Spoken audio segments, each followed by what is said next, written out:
Hi there, my name is John Stevens. I'm pastor of Zion Lutheran Church in Oregon City, Oregon, and we are part of the ELCA. And welcome to Dollar Store Children's Sermons, where we take a look at the lectionary text and we tie them to an item from the Dollar Tree or the junk drawer or the kids' room or the garage. That's how we've been doing it. Thank you so much for spending a little bit of your week with me in this way, and thank you for the love that you are sharing with your kids and your congregation and your families. You are rocking it. Thank you. Now, this is for the second Sunday. This is the second Sunday after Epiphany, January 19th, and recording this a couple of weeks ahead. I'm trying to get a few more weeks ahead. When we first started this, we are like, you'll probably have seen posts or announcements that we're right at the birthday point of Dollar Store Children's Sermons, and I think it's 12, maybe 13 years. I don't know. I got to find out. It's there. And next week, after the 19th, the January 22nd, is my birthday. I know. It's crazy. Dollar Store Children's Sermon's a little younger than I am, but I won't tell them. All right. We're looking at this is the second Sunday after Epiphany. And it is the wedding at Cana. It is water into wine. It is the miracle, not the miracle story, but it's the first miracle story, and it is quite the miracle story. It is in John is where we're at. We're taking a little bit of break from Luke, and we're in the Gospel of John. Now, so a couple of springboards on this. One is a jar of Miracle Whip. Yes, you heard that right. A jar of Miracle Whip. And a roll of ribbon. Jar of Miracle Whip or a roll of ribbon. All right. Now the roll of ribbon, we'll start off with Miracle Whip. You've got it in a brown paper bag or a plastic bag, something that can't be seen through. So you've got there, and as you are you come out, you have the kids come up, and you're sitting there, and you'd say, you know what? I brought along with me a miracle. I did.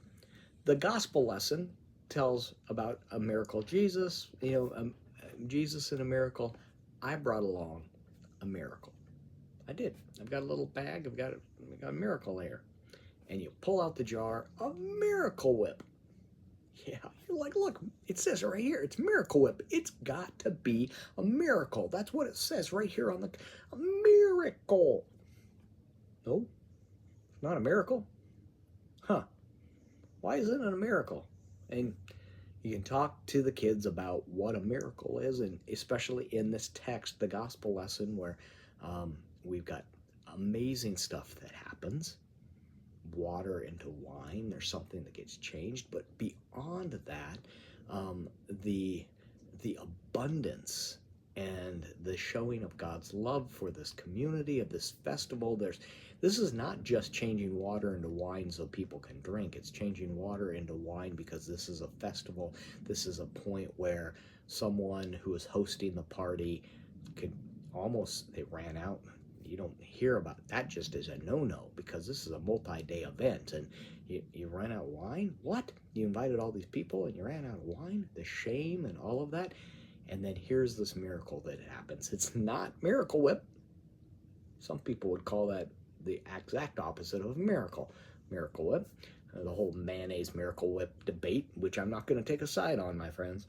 But you've got the Miracle Whip, and then you've got that's not a miracle, and then you've got this miracle happen. And what amazes me about this miracle is that if we look at what Jesus can do with water, turning water into wine, and the abundance of grace that happens here, imagine what God can do with us. How can God change our lives for the better? Of how can God use us to reach out to the world, to share love, to say you matter and you belong, and all of that. And that is good and amazing stuff. What God can do with water, what God can do with us is absolutely amazing. So you've got that, the whole play on the Miracle Whip. I think it's going to be fun. I don't know, silly. I'm all about silly. I like that. Now, the other is the roll of ribbon. And I've done similar stuff like this before, where where, talked a couple of times in the last couple of months about the little piece of thread that is the practical joke that you pull on the thread and it just keeps coming. So I thought having a spool of ribbon, just, we're this side of Christmas, so there's a good chance that you might have wrapping ribbon somewhere or not. You can pick it up at the Dollar Tree and you have the ribbon in your pocket, or you have the ribbon in the bag with the Miracle Whip, and you've got there, and you put into, because it's about the abundance. I mean, Jesus did not just change a thimble of water into a thimble of wine. These are multi jugs, multi containers that hold, what is it, 50 to 80 gallons? Yeah. And they weren't just one container. They're overflowing with wine. And so here it's like you've got the bag and you can pull out a little bit of ribbon. You say, talking about maybe what does God's abundant love? What does abundant mean? What does overflowing mean? What does that mean? And you pull out a little bit of ribbon. Is that abundant? I don't know. You pull out a little bit more ribbon, a little bit more, a little bit more, a little bit more, a little bit more. Grace, grace, grace, grace, grace, grace, grace, grace, grace, grace, grace. Thanks, Dan Erlander. Grace, grace, grace. As the ribbon gets pulled and that abundance just flows out.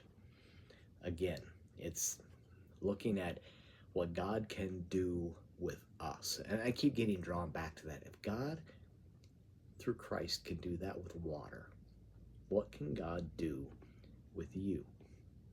And pulling it all the way back to the beginning, you, my friend, are rocking it. Thanks for the love that you're sharing with your kids and your congregation and your families. You are rocking it. All right. Thank you for spending a little bit of your week with me in this way. Thank you for your partnership in this ministry. And I will see you next week. Peace.